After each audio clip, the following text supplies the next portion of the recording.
Don't get booped on the nose during this week's Initial counts. Part one. Initial counts. Part one. Initial counts. Welcome again, Trekkies. Today we're reviewing the 7th episode of Lower Deck's 4th season, A Few Badgeys More. This episode can be best described as fun, but I don't have a ton of likes or dislikes as a whole. We start back in the Kalis system where we've previously been in TNG's Firstborn, but more importantly during Lower Decks, where Shax lost his life during the first major battle with the Packlids. As the good old Drukmani salvage junk from the battle, they get more than they bargained for with Rutherford's original implant, which contains Badgey.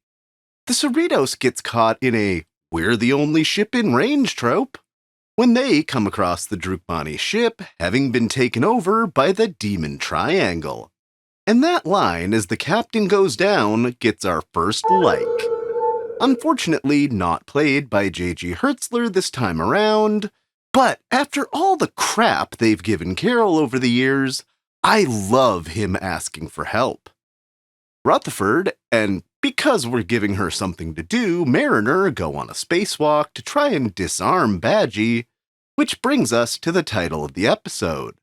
I have a like for Badgey splitting personalities multiple times, creating Goodgy and Logicy, especially coming out of him just needing a hug from his father. This could be looked at as a callback to the Badgey-like A Fistful of Datas. The plot builds and builds to the point Badgey transmits himself to everything connected to the Federation communication network.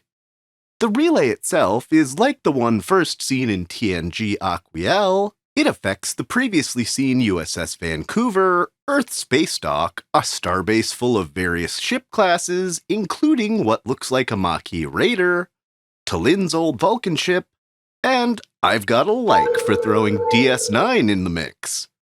At this point, Badgey is the galaxy and becomes fully self-aware, which culminates in the second time we've seen a being ascend to the Great Koala, even with the energy in the shape of a bird, like with O'Connor back in Moist Vessel. He's aware of the Black Mountain, and that absolutely gets a like from me. While ascending is well and good, the plot overall gets a dislike for being yet another semi-anticlimax where the plot is just suddenly resolved, without our heroes doing anything further. Anticlimax is a phrase I've used a lot this season, and it's wearing thin. I get this is a sillier parody show, but I think the plots can be better used. The B-plot puts Tendi and Boimler together on a trip back to Earth, Tendi to speak at Peanut Hamper's parole hearing, which, Tendi's right, it really hasn't been long that she's been imprisoned.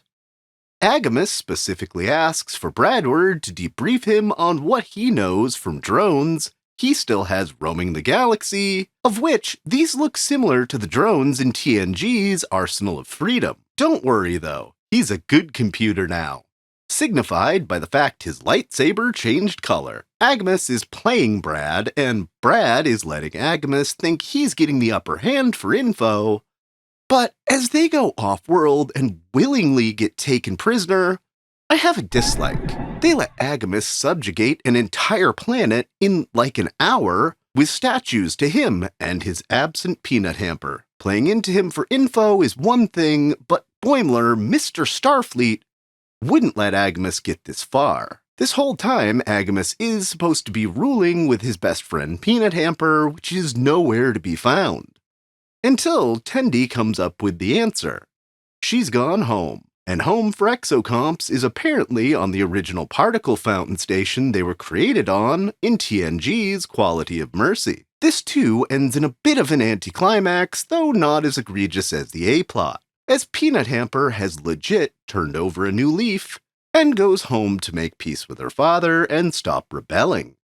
At least, for now. I have my doubts that this is the last we've seen of Peanut Hamper. After his weekend pass from Daystrom Station, Agamus does actually give up some info his drones acquired on the seasoned mystery ship. Apparently, it's not destroying these ships, it's stealing them. Which makes way more sense about the Ferengi last week knowing more about the plot than you'd think for someone that got vaporized. Though, after 7 episodes of thinking I knew what this ship was, I concede it's far less likely to be the whale probe people, and I have no idea who or what the single life form the Klingons detected in episode 1 is, but we've got 3 more episodes to find out. Considering the idea of an ultimate bad guy episode with Badgey, Peanut Hamper, and Agamus has been talked about amongst fans since last season, I'm surprised the Lower Decks team actually did this plotline, and more surprised at how it was a road to redemption for all 3 characters. That is simultaneously a very Star Trek thing to do,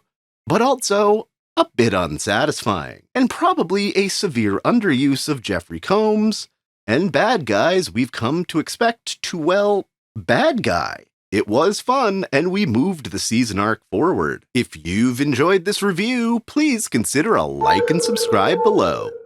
And come chat with us live on Buffer Time every Sunday at 2 p.m. Eastern, as me and some friends further dissect this episode, and talk a bit of Trek news. Until next week, friends, I've been your host, Dustin Wing.